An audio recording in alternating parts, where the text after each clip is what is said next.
Querido amigo internauta, querida amiga internauta, é com grata satisfação que estamos aqui de retorno para dar prosseguimento aos nossos estudos que temos realizado periodicamente nesse nosso espaço virtual.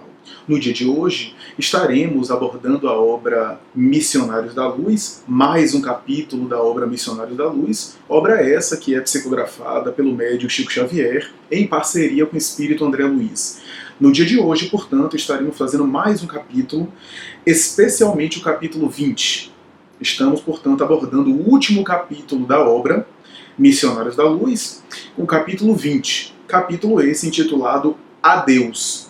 Não é à toa que André Luiz coloca o título dos capítulos e elabora determinadas expressões que estão presentes em toda a sua literatura, particularmente na coleção famosa A Vida no Mundo Espiritual. Coleção essa que inicia-se com Nosso Lar e que culmina com a obra E a Vida Continua. São cerca de 13 livros, se não me falha a memória, 13 livros, abordando a vida no mundo espiritual, no estilo peculiar de André Luiz, que é no estilo de jornalista, de repórter do além-túmulo. Estamos, portanto, culminando esse trabalho, o trabalho Missionários da Luz, finalizando nesse episódio, nesse nosso encontro aqui, fazendo uma abordagem a respeito daquilo que André Luiz conclui e coroa a obra nesse capítulo chamado Adeus.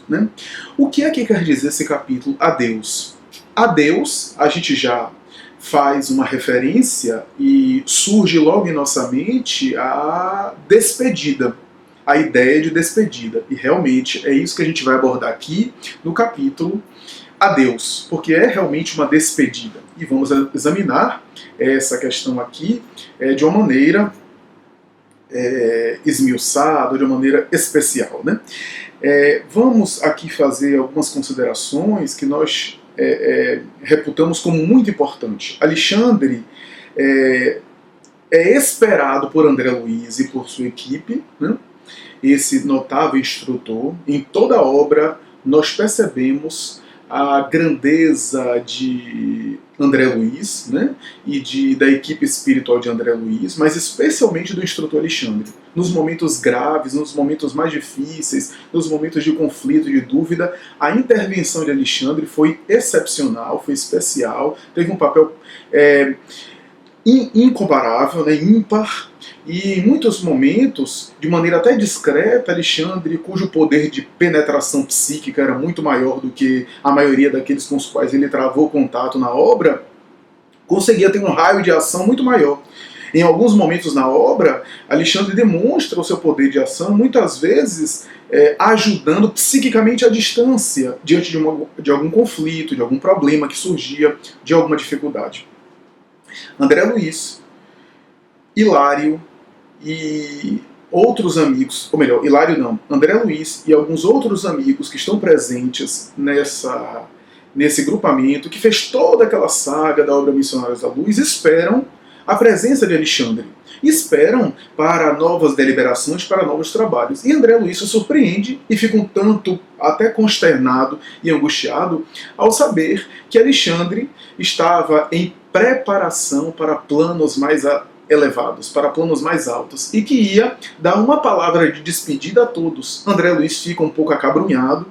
Em determinado momento, ele até segundo o que ele relata, ele até entra numa espécie de desestabilização, ele até desestabiliza, e começa, digamos assim, a ficar um pouco contrariado com aquela situação, já que a presença de Alexandre foi tão importante e algo se sentindo abandonado em função de Alexandre agora estar querendo realizar atribuições e tarefas em planos mais altos, E interessante notar que Alexandre ia dar um discurso, para despedir dos queridos companheiros, e André Luiz se surpreende quantas pessoas começam a chegar para ouvir Alexandre falar.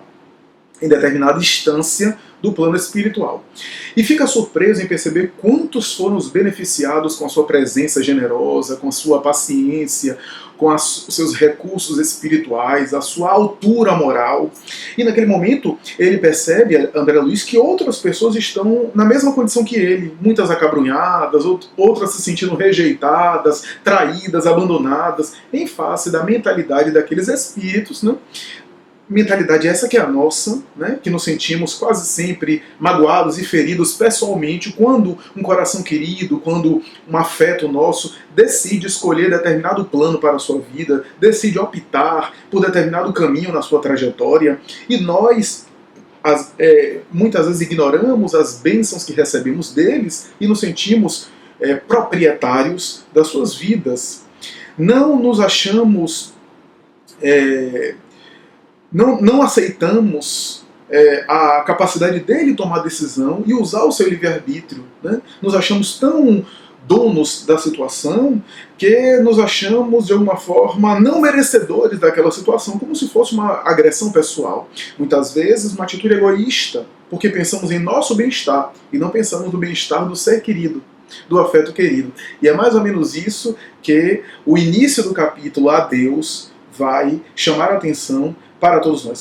Alexandre então chega e faz um discurso emocionante, um discurso rico de beleza e ao mesmo tempo de profundidade filosófica, de um conteúdo especial, até porque ele pincela e toca em alguns pontos que acabrunhavam as pessoas ali presentes, parecendo que psiquicamente ele estava penetrando na realidade emocional das criaturas e percebendo um pouco o estado de ânimo, o estado de espírito de cada pessoa. E ele começa a falar e diz da necessidade que ele tem de ir a outras instâncias em função de necessidades individuais que ele possuía, né? De determinados desafios que ele precisava agora empreender, que ele tinha outras tarefas, que ele agradecia muito, mas que não se sentia também uma espécie de benfeitor, de mentor, né? Ou seja, se escusava dessa função, mas como um colaborador, embora ele reconhecesse que estava na função de instrutor, né, daquelas equipes, né, instrutor e orientador daquelas colocações, né? Porque a verdadeira humildade é aquela que se escusa, que procura se despojar, que procura renunciar aos aplausos, às homenagens, os encômios, né, as exaltações, as referências encomiásticas, né, que procura de alguma forma se escusar e abdicar dos louros da terra, dos destaques do mundo, né? Mas a verdadeira humildade não pode ser uma atitude de autodesconhecimento de si mesmo, né, de ignorância em relação à própria responsabilidade pessoal. Se eu exerço uma função específica, eu estou naquela função. Eu não posso dizer que, a pretexto de humildade, dizer eu não sou isso não. Não, eu estou exercendo aquela função. Mas eu escuso, eu não me coloco acima das pessoas, né, eu muitas vezes declino das referências e das homenagens, né, eu transfiro os méritos para o plano maior que me assessora. Né, então, essa naturalmente é a verdadeira humildade, né? E Alexandre chega para fazer o discurso, todos olham para ele como se fossem crianças necessitadas do apoio de um pai, né? O apoio paterno, e ele então se aproxima daquela coletividade, né? E ao se aproximar ele começa a falar e discursa de maneira muito especial. E o discurso que André Luiz coloca na obra não é à toa, não é para eles apenas, mas serve também para nós, serve-nos para a nossa reflexão, e ele toca em pontos importantíssimos, né? Toca em conceitos muito auspiciosos, né, muito interessantes para todos nós. Então, Alexandre, por exemplo, em determinado momento fala dos perigos da idolatria. Ele começa a falar que mestre só há um, Jesus, e que todos nós somos servidores do Cristo, né, devedores da sua bondade compassiva, da sua generosidade misericordiosa, e tece comentários e faz considerações falando sobre esse perigo da idolatria, que no passado, em trânsitos religiosos pretéritos, nós muitas vezes erguemos deuses na terra, deuses esses que eram seres humanos frágeis, com as suas virtudes, mas com as suas lutas, porque necessitamos desses mitos para nos agarrar. E muitas vezes o perigo da idolatria é porque, como elegemos esses ícones, ficamos a endeusá-los e não fazemos nada para chegar aos exemplos que eles conseguiram oferecer. Esse é o perigo da idolatria. Não há nada demais na admiração a irmãos nossos que estão engajados no bem, né? Ao reconhecimento de pessoas cujos exemplos nos iluminam a consciência, que nos servem de referência. Mas a idolatria os afasta de tal forma e os coloca tão acima e tão distante que nós não somos capazes de segui-lo. Então ficamos apenas endeusando eles e permanecemos na condição em que nós nos encontramos. Esse é o perigo da idolatria. E por isso os missionários também procuram fugir dessa proposta, sempre transferindo a condição maior e a reverência maior a Jesus, ao Mestre. Então, Alexandre faz essa consideração acerca da idolatria, né? Tece comentários muito importantes sobre isso, né? E fala que o que seria dele se ele ficasse gerando e viciando os seus instruídos, né, os seus assistidos, apenas com a presença dele. E chega a dizer o seguinte, que quase sempre quando uma espécie de instrutor está presente com seus discípulos, os discípulos quase sempre transferem as questões para o seu orientador e naturalmente se acomodam na preguiça mental de não pensar, de não raciocinar. Por isso, sabe o mestre e o professor, o orientador sábio, ele instrui, mas ele também tem uma certa distância para que o aprendiz possa também refletir, pensar com sua cabeça, não desenvolver uma dependência emocional do seu orientador e procurar crescer, aplicar as lições, né? Exercitar aquilo que aprendeu, vivenciar aquilo e prosseguir, levar adiante, dar prosseguimento às suas experiências. Então, Alexandre fala isso e disse que ele não amaria os queridos amigos e os queridos discípulos dele se por acaso ele viciasse, condicionasse eles na dependência emocional dele, de Alexandre. Então, que amor seria esse que escravizaria os seus pupilos na condição de escravos e dependentes emocionais, refém dele? Então era necessário que cada um agora vivesse a sua experiência, naturalmente aplicasse nas suas vidas, nos caminhos que iriam traçar, aquilo que aprenderam com o nobre instrutor, né? E aí, em determinado momento, Alexandre inclusive comenta, dizendo: meus amigos, há serviço em toda parte, e há necessidade de toda sorte por aí. Aquilo que vocês aprenderam, que vocês puderam compartilhar comigo e repartir comigo, deem prosseguimento, sejam agentes multiplicadores, leve adiante a mensagem do Mestre, porque ele é o que é o nosso modelo, ele é que é o nosso guia. E em determinado momento chega a dizer: há multidões por toda parte, escravas do bem-estar e da miséria, da alegria e do sofrimento, estranhas ao caráter temporário das condições em que se agitam. Todos vivem, mas raros espíritos de nosso mundo tomaram posse da vida eterna. Vejam que colocação interessante. Ou seja,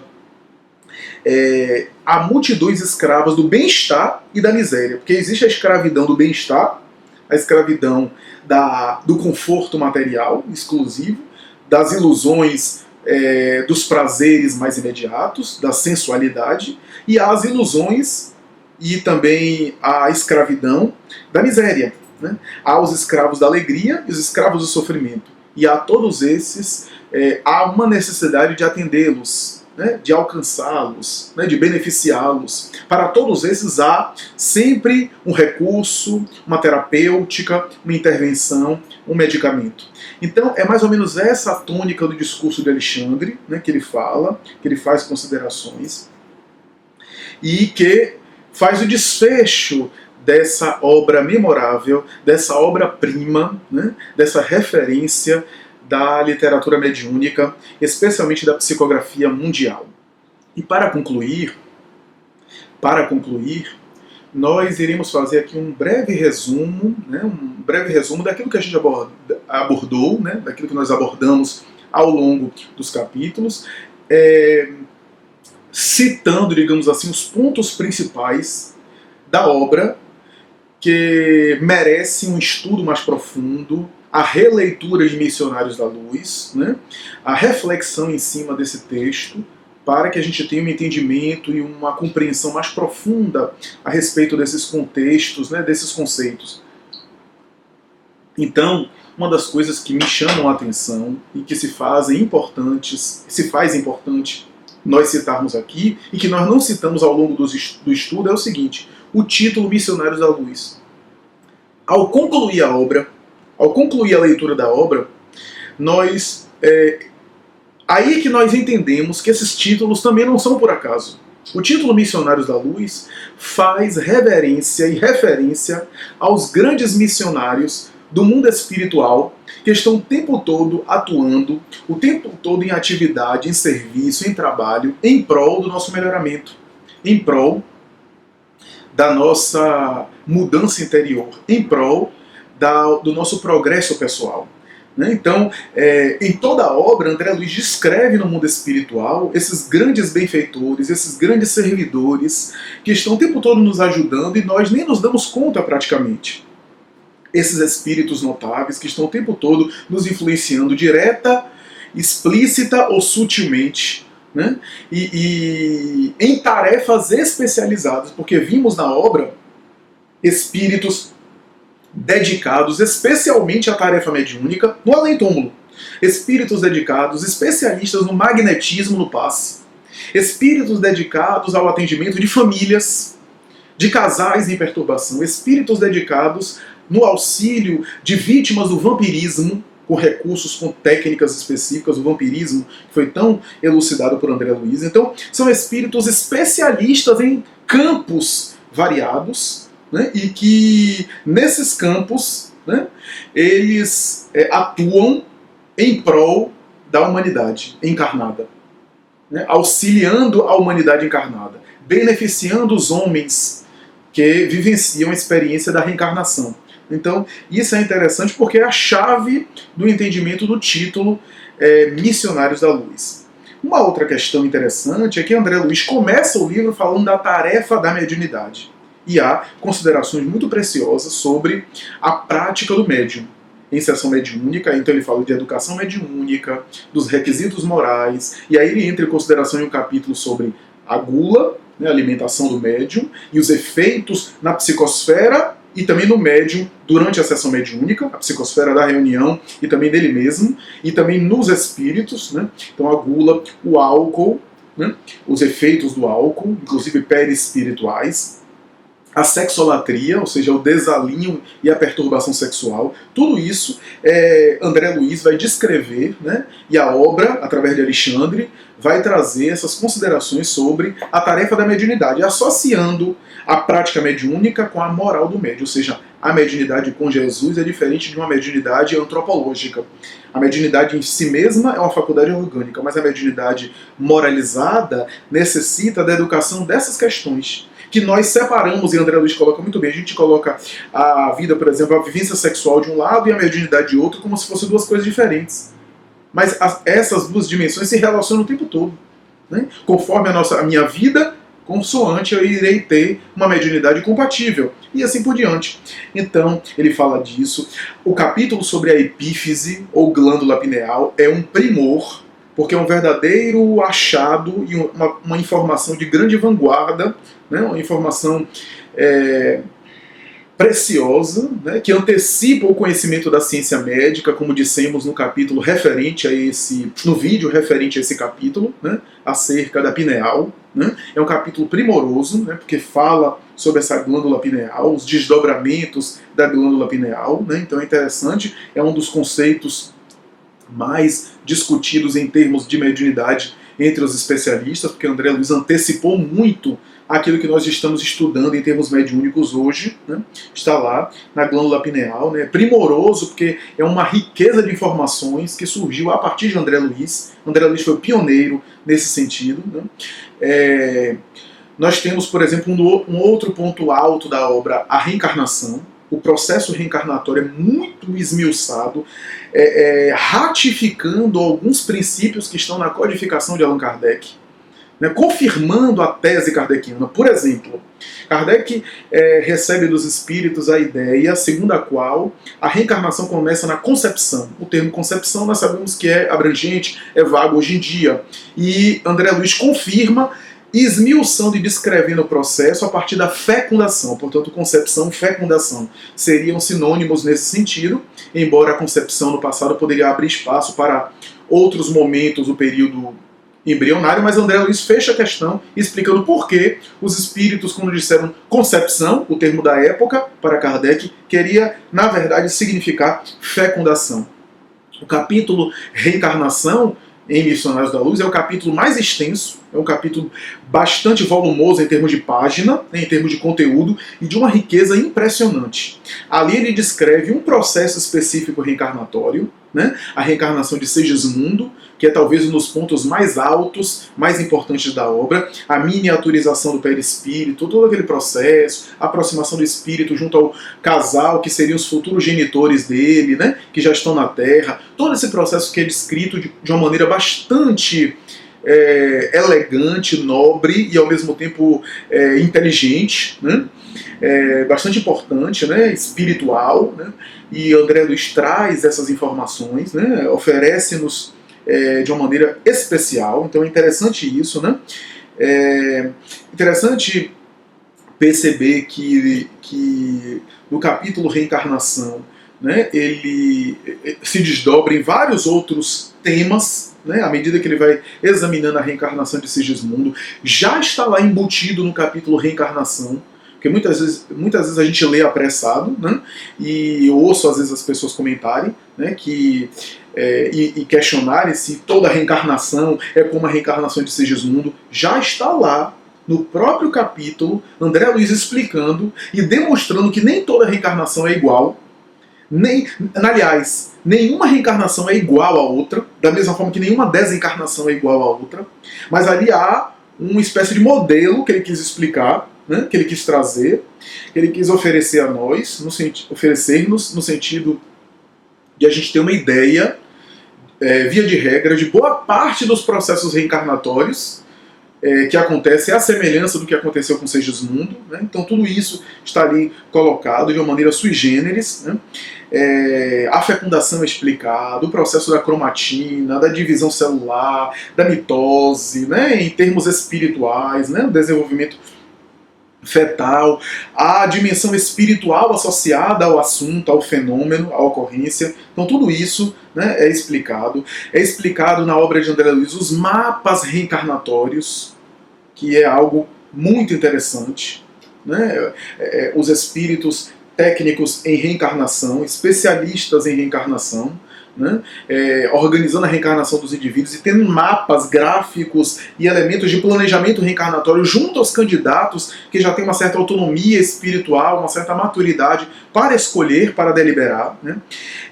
O conceito de completista, que é um conceito muito interessante, né, em que André Luiz descreve esse conceito, que são criaturas que têm determinada programação, reencarnam e em vez de completar, em vez de atender a 30%, 50%, 70% da programação, eles conseguem atender mais do que aquilo que é esperado. Portanto, completista, completam, né?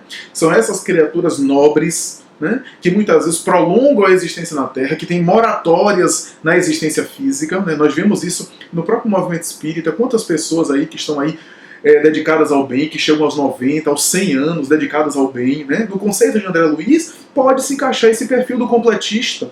A pessoa que fez, que completou, isto é, que atendeu mais ou menos aquilo que foi planejado e até superou as expectativas. É o completista, né? Porque com o nosso livre-arbítrio a gente pode piorar a nossa situação ou podemos melhorar. Há uma parte específica de André Luiz em Missionários da Luz, que André Luiz descreve. Primeiro ele aborda a questão da sexualidade, né, e a importância e a função sagrada do sexo, né, e mais tarde ele faz um desdobramento disso, inclusive citando um caso específico de aborto indireto, né, que ele chama de aborto inconsciente, em que uma pessoa especificamente, em função da sua vida moral, não conseguia segurar o bebê, mas não era apenas uma questão biológica. É claro que há questões também biológicas, né? De problemas aí de fixação do bebê na dimensão, no universo uterino, né?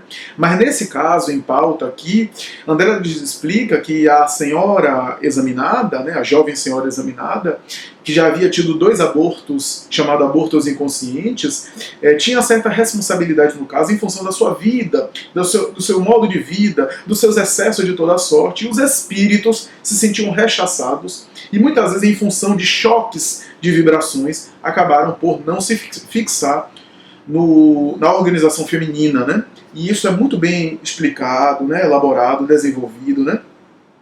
A ponto do instrutor Alexandre falar o seguinte, que nos abortos naturais, nos abortos espontâneos, essa é uma informação interessante, e ele desdobra na obra, né? Nos abortos naturais ou espontâneos, muito raramente, esses processos têm origem no mundo espiritual. Ou seja, tem causas específicas no mundo espiritual, no além-túmulo. Ou seja, os abortos espontâneos, via de regra, com algumas exceções, Kardec considera o espírito que decide desistir da prova que escolheu, né, decide, portanto, cancelar a opção, a escolha que ele fez, né, e recua diante da prova, ocasionando muitas vezes um aborto espontâneo, né? Mas André Luiz está falando que casos como esse, onde há uma ascendente, uma dimensão espiritual, onde o aborto é gerado de lá para cá, é muito raro. São muito raros esses casos. Então isso é muito interessante, ele explica na obra, né? E há outros itens, meus amigos, há muitos outros itens, porque a obra Missionários da Luz não faz um estudo específico de um tema específico. Na verdade, é de uma riqueza muito grande, porque ele aborda várias temáticas, ele aborda várias questões, e aborda não de forma superficial, ele aborda de uma maneira bastante profunda, bastante complexa, trazendo os aspectos espirituais que nós desconhecemos em todas as temáticas, né? Em torno de todos os temas. Então isso é muito importante, né? Ele fala sobre o vampirismo. É interessante a gente fazer um comentário aqui sobre o vampirismo, né?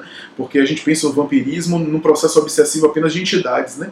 E André Luiz faz desdobramentos, explica na obra que o vampirismo tem a ver com bacilos e vírus e seres microscópicos que são fabricados pelo psiquismo humano, gerando, portanto, uma espécie de obsessão desses bacilos em relação à própria criatura. Isto é, uma espécie de problemática microbiana do além-túmulo, né, que o indivíduo sofre, né? E aí eu fiquei pensando muito sobre isso, né, porque ele fala do vampirismo associado a essas paixões, por exemplo, o sexo, o álcool, a gula, a glutoneria, e a gente fica pensando que é um tema desafiante em psicologia, né? Os temas, por exemplo, de distúrbios alimentares, né? Porque pessoas que comem fisicamente deveriam estar satisfeitas, mas continuam com fome, né? Que fome é essa que a psicologia já reconhece que há determinadas fomes que são psicológicas, né? Que não é a fome física porque deveria estar saciado, mas não entra em saciedade. E por outro lado, em outro extremo, por que determinadas pessoas fazem um regime no sentido de uma renúncia até a própria comida e não experimenta distúrbios, né? Quando nós nos recordamos de Mahatma Gandhi, ele fez greve de fome e não teve nenhum distúrbio. Por que isso? É só uma diferença de metabolismo, mas o metabolismo também está associado ao perispírito, que o organiza e que o gerencia. O que é que isso quer dizer, né? E por que determinadas pessoas têm poucas horas de sono em função dos seus ideais e não experimenta transtornos? Quando a gente vê Chico Xavier dormindo 3 horas praticamente por dia e outros missionários e não experimentam, não porque querem dormir, porque focam especificamente nesse processo de dormir pouco, não é isso, mas como uma consequência do tipo de vida mental que eles têm, então eles têm menos necessidade, porque não é o sono em quantidade, mas é a qualidade, a profundidade do sono. A comida também, né? Pessoas comem de maneira muito frugal e não experimentam distúrbios, optam por uma alimentação mais suave, específica, que eu não vou entrar em detalhes, se é macrobiótica, se é vegana, se é vegetariana, e estão bem, e não experimentam. E outras pessoas ficam anêmicas, tem transtornos. É claro que tem um metabolismo, o corpo de cada um, por isso que os espíritos, em nenhum momento na codificação, estabeleceram determinada restrição alimentar ou determinado tipo de dieta. Eles foram muito claros. Por quê? Porque o mais importante é a saúde física para desempenhar as tarefas aqui nesse mundo. Mas como a gente vê, por exemplo, as compulsões alimentares, os distúrbios alimentares de autoimagem, a anorexia, a bulimia, que até hoje são desafiantes, será que o vampirismo também não está por detrás disso? Será que também não há esse processo psíquico? De que fome estamos falando aqui? Né? Estou citando só o distúrbio alimentar, mas a gente pode pegar esse conceito do vampirismo aqui e tentar examinar outros aspectos, outros assuntos. Né? Então é muito interessante isso, né? É muito importante isso, a gente pensar a esse respeito, né? e aprofundar, porque a obra Missionários da Luz é realmente um colar de pérolas, rico de pedras preciosas, de cultura, de filosofia, de intelectualidade, mas sobretudo de espiritualidade e de evangelização. A obra Missionários da Luz, portanto, tem isso. E o final do capítulo é coroado com uma oração belíssima de Alexandre. Fico muito satisfeito por, de alguma forma, ter contribuído, ainda que de maneira ínfima, né? Peço desculpas e qualquer tipo de excusa em função dos erros eventuais que devemos ter cometido, né? Ao analisar alguns vídeos que nós disponibilizamos referente a capítulos anteriores. Talvez se fizéssemos hoje, complementaríamos com outras informações, mas ficamos satisfeitos por saber que o básico, o essencial a respeito de cada capítulo, nós conseguimos veicular, conseguimos apresentar, porque a ideia é essa, incentivar o interesse, estimular o interesse da pessoa ler o capítulo, ler a obra, e sobretudo levantar aquela questão básica, né, o conceito básico que é abordado em cada capítulo, né? Ou seja, a temática básica, deixando para o estudioso, para pessoas até mais capazes do que nós, dar prosseguimento a essas considerações. Então, é óbvio que deve ter havido muitos erros, né? Tanto erros de expressão, né, da correção da língua portuguesa nossa, que nós cometemos vários, né? Tanto quanto também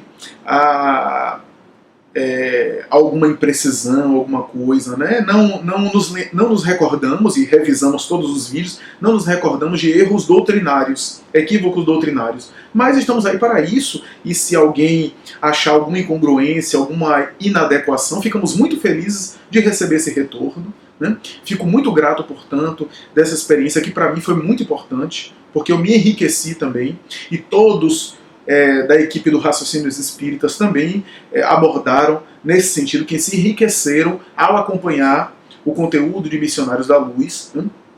E nós iremos terminar com a oração de Alexandre. Senhor, sejam para o teu coração misericordioso todas as nossas alegrias, esperanças e aspirações. Ensina-nos a executar teus propósitos desconhecidos. Abre-nos as portas de ouro das oportunidades do serviço e ajuda-nos a compreender a tua vontade. Seja o nosso trabalho a oficina sagrada de bênçãos infinitas. Converte-nos as dificuldades em estímulos santos. Transforma os obstáculos da senda em renovadas lições. Em teu nome, semearemos o bem onde surgem espinhos do mal. Acenderemos tua luz onde a treva demore. Verteremos o bálsamo do teu amor onde corra o pranto do sofrimento. Proclamaremos tua bênção onde haja condenações. Desfraldaremos tua bandeira de paz junto às guerras do ódio. Senhor, dá que possamos servir-te com a fidelidade com que nos amas e perdoa nossas fragilidades e vacilações na execução de tua obra. Fortifica-nos o coração, para que o passado não nos perturbe e o futuro não nos inquiete, a fim de que possamos honrar-te a confiança no dia de hoje, que nos deste para a renovação permanente até a vitória final. Somos tutelados na terra, confundidos na lembrança de erros milenares, mas queremos agora, com todas as forças da alma, nossa libertação em teu amor para sempre. Arranca-nos do coração as raízes do mal, liberta-nos dos desejos inferiores, Dissipa as sombras que nos obscurecem a visão do teu plano divino e ampara-nos para que sejamos servos leais da tua infinita sabedoria. Dá-nos o equilíbrio da tua lei. Apaga o incêndio das paixões que por vezes irrompe ainda no âmago de nossos sentimentos, ameaçando-nos a construção da espiritualidade superior. Conserva-nos em tua inspiração redentora, no ilimitado amor que nos reservaste, e que, integrados no teu trabalho de aperfeiçoamento incessante, possamos atender-te os sublimes desígnios em todos os momentos, convertendo-nos em servidores fiéis da tua luz para sempre. Assim seja.